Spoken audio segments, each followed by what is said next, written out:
いちこさんは小さい頃京都にお住まいだったんですか？はい、京都の五条のあたりです。あ、本当。はい。僕も高校がずっと京都で、まあ母が京都の人で、はい。で京都はだから高校3年間暮らしたっていう感じなんですけど、お好きですか京都？好きです。私は父が京都の人で、母は江戸っ子なんですけど。あ、そうですか。はい、父と一緒になんか子供の頃は川の方に連れて行ってもらって、鴨川ってこと？鴨川じゃないです。もっとなんか上の方、あ、そう。それで鮎を釣ったりとか、遊んでもらったりとか、川べりの柳の木がこう揺れてるのを目を閉じるといつも思い出します。おー、綺麗だよね。さて、そんないちこさん、音楽はどうやってこう出会ったっていうか始めたっていうか。はい、音楽に触れたのは、3歳ぐらいの時に両親がトイピアノをくれて。トイピアノ？トイピアノ、赤い、本当に小さいやつ。赤いやつあるね。赤いやつ。あれをテレビの前にいつも置いて、流れてくる CM とか、アニメのオープニングとかをこう待ち構えて一緒にセッションするっていう遊びをずっとやってって、あとはなんかこう水筒叩いたり、冷蔵庫に耳当てたりとか、そういう子供だったんですが、自分で曲を作り始めたのは17歳ぐらいなんですよね。それまでの間に学校では吹奏楽部に入ったり、クラリネットをやったり、軽音楽部でギターとかドラムとかやったり、いうのを経てたどり着きました。ああ、そうか。独特のそのギターとの歌みたいなのっていうのはもうその頃からのスタイルなの？どうなんでしょう、自分ではどうな。でも私には大切な師匠がいまして、その方は山田杏美さんっていうんですけど、8弦のクラシックギターを弾く。クラシックギターだよね。はい。で弾き語りも歌も歌われる方なんですけど、その方とお会いして、最初はコピーしかしてなかったんですね。もうコピーするのでもう満たされていたというか、満足してて、でもその師匠から曲を作ってみたらどうっていうふうに導かれて始めました。なるほど。はい。いわゆるクラシックギター以外のって、いわゆるさ、そのフォークギターとかさ、あるいはエレキギターみたいなものは弾いてたんですか？それまでは。クラシックギターに出会う前は。エレキギターを買ってもらったのが、その15歳の時、はい、レスポールだったんですけど、重たいやつ。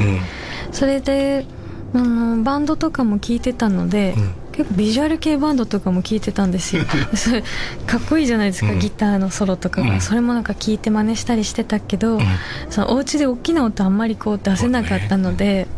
父の書斎で見つけたクラシックギターを拝借して。お父さん弾いてたんだ？弾いてたようです、どうやら。あんま知らなかったんですけど、なるほど。ある日聞いて、父親の部屋見たらギターが揃ってると思ってスーって取りました。クラシックギターの奏法でお歌を歌うってのはやっぱりなかなか、僕なんかはさ、やっぱりいちこさんの音楽ってそこがこう一番やっぱり印象的ですよね。こうずっと聴いてますけど、でもそれはやっぱその頃にもうスタイルが出来上がってたんだ。それだけじゃないけどね。おそらくその師匠の手癖だったり、そういうものがそのまま入ってるんじゃないかなって思います。その音符を読んだりとかも苦手ですし、そのコードもあんまり今でも大体しかわからないだったりするので、本当に聞いて自分が好きだって思うものをそのままコピーしてきた人間なので、師匠の色だと思いますね。はい。どうですか、そのいろいろインタビューとか読んだけど、音楽家だ、ミュージシャンとかっていう自覚っていうのはそんなにないというのが面白かったんだけどどういうことどういうことそうですね、もちろん音楽家としてやってると思うんですけど、いろんな表現の中で、得意なのが音楽って思ってるだけで、そのインスタレーション的なその筆を走らせて絵を描くことも好きですし、今回みたいな文章を綴ったりもできた、これからも多分いろんな可能性があって、役者もやったことがあるんですけど、いろいろやろうと思ったらできるんだなと思ったので、ひとまず音楽家って感じです。なるほどね。ひとまずミュージシャン。面白いな。これはやっぱりコンサートライブですか？そうですね。これまでコンサートで2回行って、公演は3公演だったんですけど、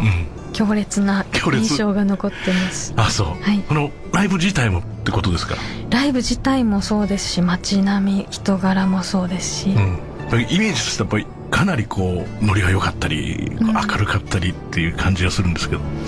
そうですね。まずびっくりしたのは、皆さん本当に歌が好きだっていうこと、真夜中っていうか朝まで街中に歌がこだましているというか、マリアッチの人たちがずっと演奏してたり、酔っ払った人も歌い出すんですよね、ここの中にそれが聞こえてくるのが美しいなって思いました。あ、そう、ライブも印象残ってますか？やっぱりそうですね。やっぱり気持ちをわーって感情的に表すのが上手な方々なのかなとも思って、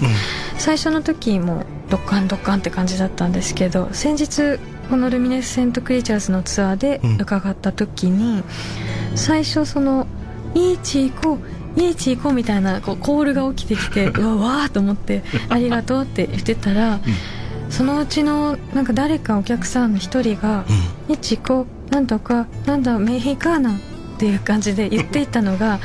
わーって広がってって、全員でしばらくそれを合唱のようにコールしてくださってて、ありがとうって言って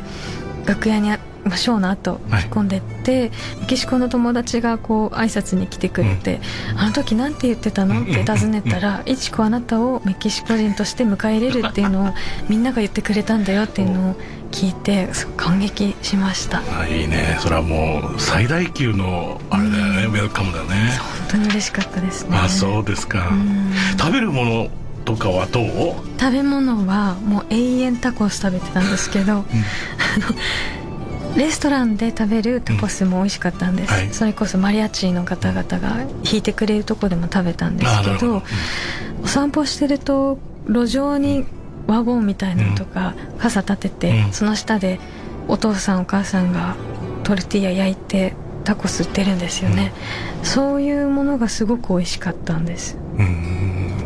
もうトウモロコシの香りバーンみたいなやつでしょ？そうですだよね。バーン。なんかタコスってほら結局ヨーロッパとかアメリカで食べるとさ、小麦粉のやつ多いじゃないですか、あれもあれでうまいけど、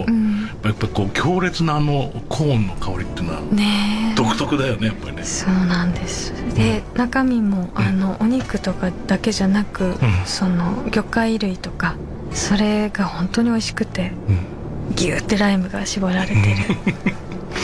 そればっかり食べてました。お酒は？お酒はですね、メスカルをしこたま飲んでましたかなりきついテキーラだよね。美味しかったですね。好き？テキーラ好きです。特にメスカルは好きですね。それこそ飛行機でワゴンで来てくれるじゃないですか、私水筒じゃないけどちっちゃな自分で使えるカップをいつも持ってて、ジョグみたいな、でそれここに入れてくれるってお願いしたらドボドボドボドボこれ飛行機の中で飲む量ではないんじゃないでしょうかってぐらいついでくださったことがあって、メキシコの、どうぞみたいな、頑張って飲みましたけどそのまま食っていくでしょ大体テキーラって。そうですね。でも食っていく量じゃなかった。なるほどなるほど。3回分ぐらいありました。ぐらいでもストレートで飲めるのあるよ。飲めます。素晴らしい。美味しかったです、テキーラって言った方が分かりやすいよね、みんなにはね、全部メスカルって言うんだよね、あれはね。いろんなフレーバーっていうか、そうだよね、メスカルの中にテキーラがあるっていうのもんだよね。そうなんですかね。確かそうだよね、僕も大好きですけど、たまにさ、芋虫入ってるやつある瓶の中に芋虫入ってるやつ、あれ強力だよね。なんだか見た目がさ、ね、あれはちょっとびっくりするよね。あれ見せられて違うものを飲まされても絶対入ってるって思うよね。あれ思っちゃいますよね。思っちゃうよね。あれなんで入ってるんだろうなと思っていつも思ってるけど、ちょっと怖いよね。パリ行かれたのはいつですか？これ2014年か。はい、パリは結構前なんですけど、この時その演劇のための音楽を制作していまして、作曲家の三宅淳さんという方と一緒に創作して、本当は遠隔で創作をするはずだったんですけど、その舞台のテーマが、ヨーロッパのお話だったので、その時お正月とかで日本のこたつの中でヨーロッパの曲かけないと思って飛んでいったんですよね。なるほどじゅんさんのいるパリに、で本当に近くのアパートホテルを借りて、そこで缶詰してたんですけど、毎日缶詰して夜は三宅さんとお食事して、そのまま夜中までセーヌ川をずっと歩いて作品のことを話すっていう日々を送ってたことがありました。やっぱり変わりますよね、場所によってね、できるものって。そうですね、考えて書くっていうよりは、もう土地がこう呼び起こしてくれるものっていうのがあるなと思いました。それは面白いな、やっぱり。いや絶対ね、その空気とか街そのもの、景色もそうだと思うんだけど、なんか街によって匂いって違うじゃないですか。独特じゃない。パリはパリの匂いするじゃない。そうですね。ロンドンはすっごいロンドンの匂い。これはもう空港降りた瞬間から分かるでしょ。そうですね。でニューヨークもニューヨークの匂い、独特なんだと思うんだよな、僕は。そうですね。匂いと湿度というか、ニューヨークだったら下からこうモクモクしてる、水蒸気からね、スチームがね、そういうのもなんかツンってくるような気がしたり。パリってちょっと石っぽいと思いません？思います、なんか石にいる地衣類とか苔とかそういうものももわっとくる感じがします。するよね。はい。だからそういうところからこうインスピレーション、インスパイアされて音楽って生まれるんだろうなって。そうですね。それと同じようにさっきのお酒の話じゃないけど、お酒のさ、街の香りとタバコもそうなんですけど、僕はスモーカーなんで、やっぱりフランスに行かない、パリでじゃないと、あそこのゴロワーズとかジタンっていうタバコは美味しくないんですよ、東京で吸っても。よくわかります、波照間島っていう最南端の島、日本の最南端ですね、よく行くんですけど。よく行くのはい、そこでいろいろやってるので、泡盛があるじゃないですか、あっちで氷だけで飲むとすっごく美味しくて、東京に買って帰ってきて東京の氷で飲むとおやってなるんですよね。どうにもなんないよね、泡盛東京で。本当にそう思う。そうですか。そしてバリはバリ島ですね。バリ島に行ったのは2023年なんですけど、この時もツアーの一環でジャカルタで公演があったんですけど、どうしてもガムランが聴きたくて、バリを入れてもらったんですね。でとにかくガムランを探す旅だったので、ケチャと、で歩いてガムランの音がする方にこうなんかそういう匂いがする方になんて言ってそしたらなんかすごく静かな寺院みたいなところにたどり着いたんですよ。なんかある気がすると思ってコンコンコンって言って入ったら、門みたいなところがあって、その奥のお庭にガムランがザーって並んでって、で師匠みたいな方が座ってって、すいません急なんですけどガムラン弾かせてくださいって言ったら、もうどうぞどうぞって感じで、レッスン、1対1でレッスンを始めてくださって、1時間以上やってたのかな。こう互い違いに交互で演奏していくじゃないですか、そのコツを教えてくれたりとか、叩いたらすぐ止めるとか、あそこはやっぱりでもなんか音楽がさ、それこそさっきの沖縄とかじゃないけど、生活とすごい密接だよね。そうですね。僕はもう若い頃にバリと夢中になってる時期があって、3日オフがあったら飛んでました。わーすごい。それこそガムランの人たちと一緒になって遊んでたり、絵を買いまくったり素敵ですね。してましたね。踊りと音楽との結びつきというか入っちゃう感じにすごいよね。そこはなんかほらみんなが農家でもありながら、その音楽だったり絵画だったりっていうのを副業として、兼業農家じゃない、あのシステムの中でずっとやってる人たちだから、ちょっと気楽な部分もあるし、でもすごい神聖な音楽をやってるっていう部分もあるし、なんか面白いなと思って。すごいバランスですよね。すごいバランスなんだ。日常の延長上にこうなんかこう神様に通ずる、いきなりそこに穴が開いちゃってるみたいな。そうね、入り口がポッとあってね、だからそこをいつもワープしてる感じだよね。行ったり来たりさ。わかります。私はパークステージというところに出演して弾き語りで出たんですけど、パリ最大級の音楽フェスティバルって言われてるくらいなので、いろんな価値観の人たちが、それは演者だけではなく、お客様含めて、みんなが、自分が思ってることを全部表現できる場所から、すごく器が大きなフェスティバルだなっていう印象だったんですけど、そこであんまり普段はこじんまりしてるんですけど、ステージが大きかったので、一人ぼっちだともう見えないんじゃないかと思って、何か舞台装飾を、やりませんかっていうことを提案してもらったんですね。それでロンドンで最近活動している方々、女の子2人なんですけど、が舞台装飾のお仕事をしている方々で、自然のものを持ってきて、また自然に返すっていうことが彼らのテーマっていうか大事にしていることで、私のステージもグラストンベリーの近くにある稲の畑から買ってきて、それを組み立ててなんかこうクリーチャーみたいなものを作ってくださって、それと一緒に演奏して、演奏が終わったらまたその稲たちは場所に帰る、自然に帰るっていうことをしてもらったですね。やっぱり気分良かったですか、それ？そうですね、やっぱりその飾り付けだったり、衣装とかもそうなんですけど、できるだけそう自分たちがこうやりたいことをした後に汚さないっていうのが大事だなとは思っていて、表現するだけでなく何をどうして表現するのかっていうところまで表現の一部に関わってくるので、そういう試みが一緒にできたのはとてもいい経験でした。そうだね、はい、なんか音楽と似てていいですよね、そういうのって。終わっちゃったら何もなくなるじゃないですかライブって、コンサートばっかりやってるんですよ、僕も。いつもやってで終わったらその劇場出た瞬間にふってまた日常に戻るじゃないですか、あの感覚が好きですね。無責任とい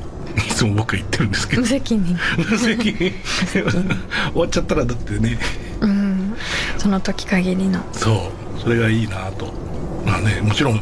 アルバムとか CD ってなれば形は残るんでしょうけど、あれだってあまり信用できないじゃないですかいつか何元がなくなるかもしれないなと思って。そうですね、ライブのその人々に記憶として残るっていうものがとてもいいですよね、音楽は。いいよね、でこうファイリングされた聴いた音楽とかって、本当に印象的なものってずっと残ってるじゃないですか、でこれが音楽だよね、こう頭の中にこう捏造、またちょっと捏造されてるじゃないですか、僕もなんかインタビューとか受けるときよく聞かれる、今までの人生の中で一番感動したというかベストコンサートは何ですか、よく聞かれるシンプルな質問ですけど、で僕はふと思い返すと高校の時に聞いたレナード・バーンスタインの指揮でイスラエル・フィルのマーラーのシンフォニーの9番だったんですけど、それがもう頭に残ってしょうがないんですよ。そうなんですね。で録音もされてないんですよ、その夜のこと。じゃあもうここにしかないんですよ、その夜は。でもそれしょっちゅう引っ張り出せるんですよ、すごい頭の中で。いやすごかったんですよ本当で。マーラーの9番ってすごい暗い曲で、その後もうアンコールなんてできない曲なんですよ。ピアニッシッシモで終わる曲でね、でそれも90分以上あるのかな。で休憩もなしでジャンってやって、でも終わった瞬間にみんな本当にすごい感動して、そのバッてスタンディングオベーションが始まって、でずっと30分ぐらいみんな拍手してたわけ。ですごい。マエストロは行ったり来たりずっとしてたんだけど、もちろんクラシックのねコンサートってそうじゃない。でも最後はついにコートを着てきたんですよ塩ビ服の上に。それでもやまない拍手。もう僕は帰りますって言って、その日のことはすごい覚えてて、その感覚ね、これなんかさっきの話じゃないけど、音楽って面白いなと思って、いつも引っ張り出せるっての面白いよね。そうですね、何か残ってないものの方がその人にとって、強い音楽の杖みたいなものになったりすると思います、私もそうです、師匠の音楽録音されてないものがやっぱりすごく残ってるので、今でも師匠が忘れちゃった曲とかも私は弾けたりする面白いね。この歌詞なんだけどこれです、こうやって歌ってました当時はみたいな。面白いよね、なんか。いちこさんの初めてのエッセイ集が発売中です、星綱たちっていうのね、こちらは講談社の群像という文芸誌でずっと、連載してたものなんですけど、それが一冊の本になってこの度出すことができたんですけど、夢の話とか、それこそ夢日記は自分のために書いてますけど、それをこう他の人も読むとしたらと思って書き直したものだったり、いろんなのが書かれていますね、はい、いや僕も何編か読ませていただきましたけど、本当になんか心地のいい文章だね嬉しいです心地のいいって音楽みたいなというか、いちこさんの音楽と似てるなと思って嬉しいです。読んでました。半分ぐらい寝ぼけ眼で書いてるので夢からザブーンって上がったまま、はい、いやでも本当にこう創作のかけらっていう感じですね。素晴らしいですね、ありがとうございます、おっしゃる通り、なんか音楽を作るという時も多分文章を書かれる時も似た感じなんだろうなと思いましたね、そうですね、作詞をするのと同じ入り口から入って、はい、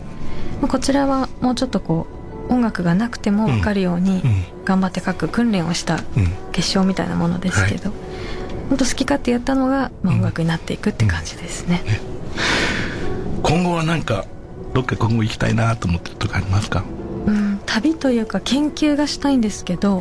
クジラが好きなので、クジラの歌声を海の中で聞いたことがあるんですね、自分の